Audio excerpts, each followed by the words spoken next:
கரிகால சோழன் ஒரு நீதி மன்னனாகவும் பக்தி மிகுந்தவனாகவும் சோழ நாட்டை ஆட்சி செய்து வந்தார்.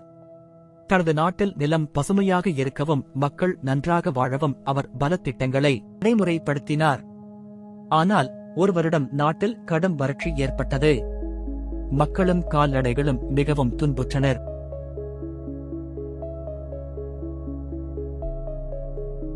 மன்னன் வறட்சிக்கு தீர்வு காண நினைத்தார். கரிகால சோழன் காவேரி நதியின் நீரை தன் மக்களுக்கு பயனுள்ளதாக மாற்ற விரும்பினார். காவேரி ஆற்றின் தண்ணீரை அனைத்து வயல்களுக்கும் வழங்க ஒரு அணையை அமைக்க முடிவு செய்தார். அந்த காலத்தில் நதியின் வெள்ள பிரச்சினை மற்றும் அதன் சரியான பாசன வசதிக்கான திட்டமிடல் அவசியமாக இருந்தது. இது ஒரு சாதாரண முயற்சியாக இல்லாமல் மக்களின் வாழ்வை மேம்படுத்தும் ஒரு பெரும் சவாலாக இருந்தது. கரிகால சோழன் சிவபக்தர். கல்லணை அமைப்பதற்கான முயற்சியில் பல தடைகளை சந்தித்தார்.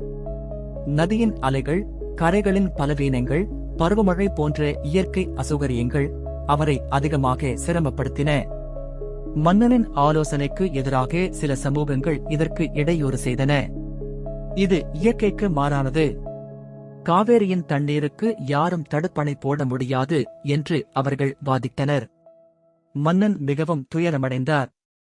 சிவபெருமான் உண்டு, அவர் எனக்கு உதவி செய்வார் என்ற நம்பிக்கையுடன் கற்பக விருட்சத்தின் கீழ் அவரை பிரார்த்தனை செய்தார்.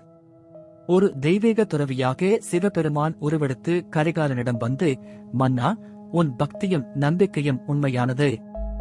உன் முயற்சி வெற்றி பெறும். உன் முயற்சியில் துணிச்சலுடன் இருக்கின்றாயானால் நான் உன்னை ஆதரிக்கிறேன். சிவபெருமான் என்றும் உன்னுடன் இருக்கிறார். நீ தைரியமாக உன் தீர்மானத்தை செயல்படுத்து என அருள்மொழி வழங்கினார்.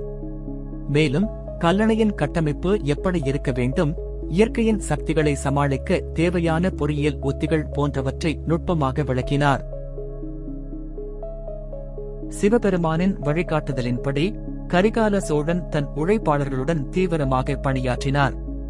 அவருடைய தெய்வீக நம்பிக்கை மற்றும் பக்தி அவருக்கு எண்ணியதை சாதிக்க உதவியது. அற்புதமாக கல்லணை கட்டப்பட்டு காவேரியின் நீர் மக்களின் வாழ்வியல் சாரமாக மாறியது. சிவபெருமான் தன்னுடைய தெய்வீக சக்தியால் காவேரியின் நீரை செழிக்க செய்தார். அந்த அணை மூலம் காவேரியின் தண்ணீர் அனைத்து நிலங்களிலும் பாய்ந்தது. மக்கள் மகிழ்ச்சியுடன் வாழத் துவங்கினர்.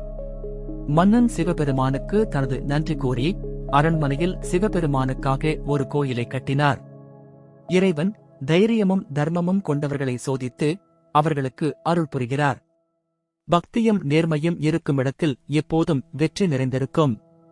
இன்று கல்லணை உலகின் மிக பழமையான அணைகளில் ஒன்றாக திகழ்கிறது.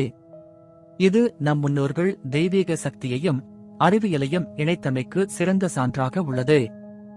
இந்த வரலாற்று நிகழ்ச்சியை நினைவில் கொண்டு சிவபெருமான் மேல் பக்தியையும் நம்பிக்கையையும் வளர்க்க வேண்டும்.